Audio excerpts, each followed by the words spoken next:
Israel-Palestine war. What people don't realise, obviously, is that people are blaming the Jewish nation and attacking the Jewish nation because of what happened in a war in Israel, which is so unjust, so unright, and it's just horrifying. It's just sad. I mean, and can I just take your full name, please? Josh Aronson. Can you spell out your surname? Aronson.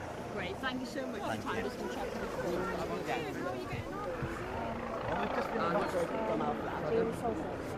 I do the food.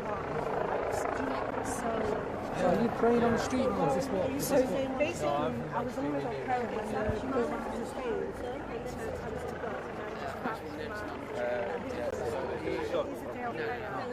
E-S-T-H-E-R. Yeah. A-R-O-N-S-O-N. A-R-O-N-S-O-N. Like that? Have I spelled it correctly? I'm visually impaired, I can't read. Aronson, that's right, yeah. Yeah. My husband's the United fellow. Oh. How old are you, Esther? I am 99. That's how I feel, I'm on my bed. I am 39. 39. And where do you live? Our wedding, which is actually on 5th October. We live Havisham Court. We don't right. No, you live nearby. We live across the road. You attend the synagogue? No, I attend it only once a year because I'm impaired. I go there in the night, but I go to a different synagogue. I go to the Great North Manchester Synagogue, I think it's called. Is it called Steam Cross? Yeah, Great North Manchester. Yeah. So tell us what you what you saw and heard. I heard banging. I was on the. Thought it was a car crash. Thought it was a car crash. Then we heard the helicopters and the sirens. But to be honest with you, hear sirens every day because we're right near the hospital, so you hear a siren a second. Yeah. And then I thought it was a suicidal because you hear these type of things, and then I said, no, it's gunshot, there's been a terror attack. So somebody told you it was a gunshot, or you just suddenly thought it's a gunshot? No, my husband and I might have thought it was a gunshot, I don't remember. So it was a gunshot and you thought it was a terrorist attack? Yeah, you just thought it must be a terrorist attack. Yeah. There's always talk of this is viewed as the worst case scenario, every single year, the same thing gets mentioned about security and everything. You always think this is never going to happen to you, and then it happens. This young gentleman said to me, there's been a few here today, the rabbi of the synagogue. Rabbi Daniel Walker. And a lot of people, they've saved lives. They could have been a lot worse, and people have saved lives. There's some heroes. There's some heroes in this community, and I'm sure names might come out, but this could have been a lot worse. Why was the rabbi here? Do you know what you got up to? Sorry, 1 second. Are you okay? So is there a religious reason? I don't know if I'm fine doing it. Okay, we're from Sky News. Obviously, we're just trying to kind of... Yeah, no, but I don't know if I'm allowed to use a microphone. I'm fine. Can you just start from the beginning then? What did you see and what did you hear? So I was praying at another synagogue on the other on the other side of there. Town. Yeah, basically. And what do you call it? Yeah, you have things being said. We thought gossip. Thought nothing of it, and all of a sudden, rumours starting to go around, and this is what we're being told. And my granddad, he prays at the synagogue. So me and my dad, we bolted it from the synagogue we're at, and we came here just to be with him. Tried to catch up to my grandma, make sure she was safe and make sure the rest of my family was safe. That was the most important thing at that time, making sure my family and everyone were okay. To me, being religious, I want to get to the synagogue that I go to because I'm visually impaired. I need to do it with the congregation. And today's a very auspicious day for us. We're all fasting. We fasted since 6:30 last night. And it's a time of day we just want to be in the synagogue to pray and to ask God to help you for the year ahead. So it's very important day. You don't need to be in there. Sorry, he's just a kid. Is he 18? I don't know.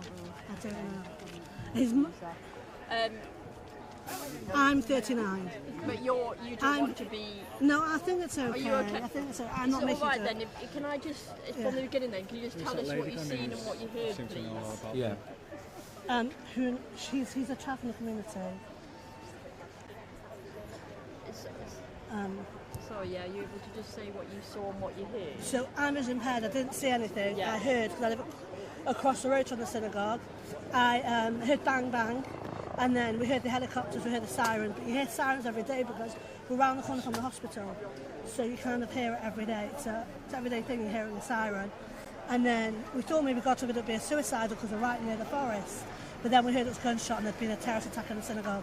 I personally pray in the Great North Manchester Synagogue. I don't pray here, but I come once a year. Obviously the night here, it's across the road from me.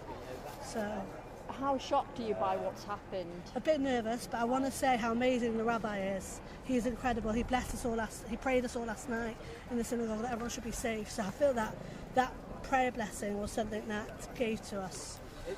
Do you feel personally very vulnerable and under threat at the moment? Yes, I do a bit, because this has happened on our doorstep, and I just feel like you wouldn't expect it to happen, you know.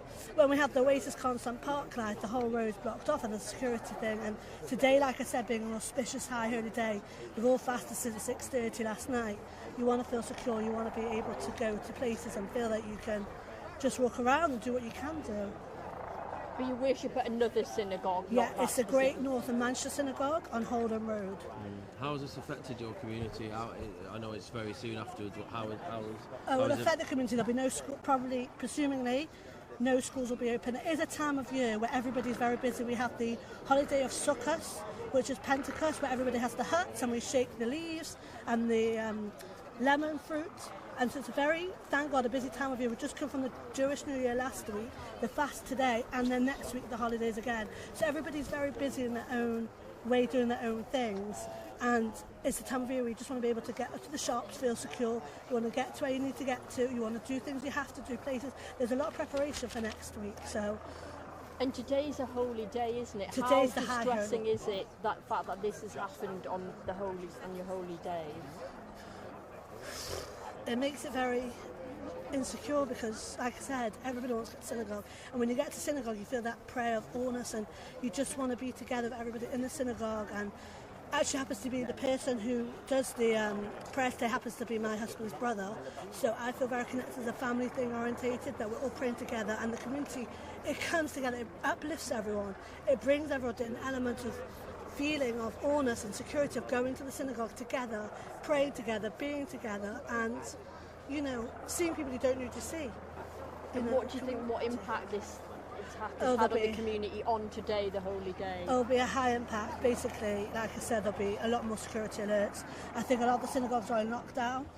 I don't know if all the securities are still open. I don't know if all the synagogues are still open, if you can still get inside or outside of the synagogue. But one person I want to really pray again, I think is incredible, is Rabbi Walker. Because he really, you can see and hear that he's been amazing. Do you know anything about the people who've been injured and how they're doing? I've heard they're okay. It happens to be, yeah. One of them's a friend of my family, and I hope, please God, he's okay. Another one I happen to know of as well. Please God, the other two should also be okay. The fact that you actually know one of the people who've been injured. I saw him last night, scared, like crying, but I've got to be strong because the family's around. So please God, he'll be better, and the other three will also be okay. I heard there's 4 injured. I don't know if that's now, if there's any other news now, but. And can I get your name, please? Yeah, my name is Mrs. Esther Aronson. Could you spell that out, please? Yeah, E-S-T-H-E-R. Yeah. A-R-O-N-S-O-N. Thank you so much. I think my husband is speaking to someone else before. Which one's your husband? The United Manchester. Are they going down live, those interviews? Yeah. We have to make the track off this and we look off. Yeah.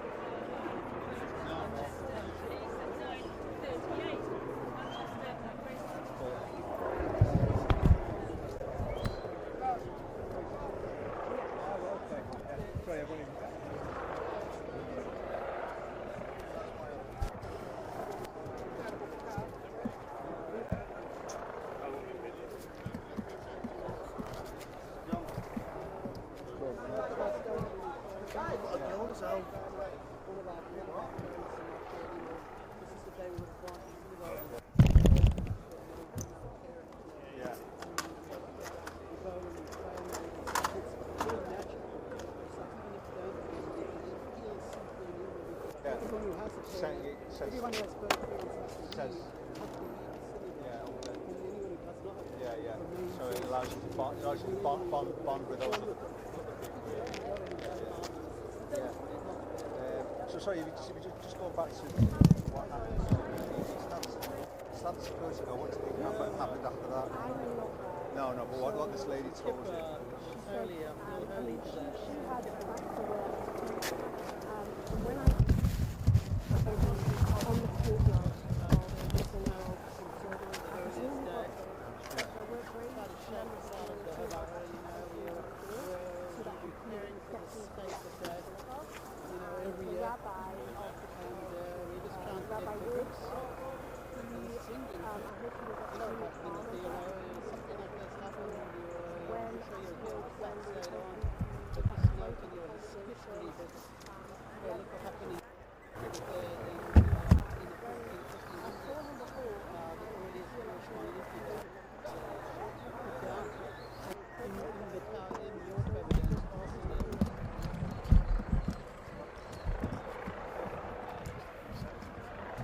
Are you ready?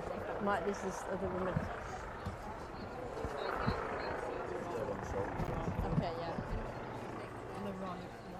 Okay, is it okay to get your name? yeah, it's Chava, C-H-A-V-A. C-H-A-V-A. Lewin, L-E-W-I-N. And what's your husband's name? Sorry, just spell your first name again. Sorry, I can't read my writing. C-H-A-V-A. Hava. You'll find And how old are you? I'm asking. 30. And there's a shade of flats. It's your accident. Thank you very much for the time. Thank you. I'm sorry, I can't hear it.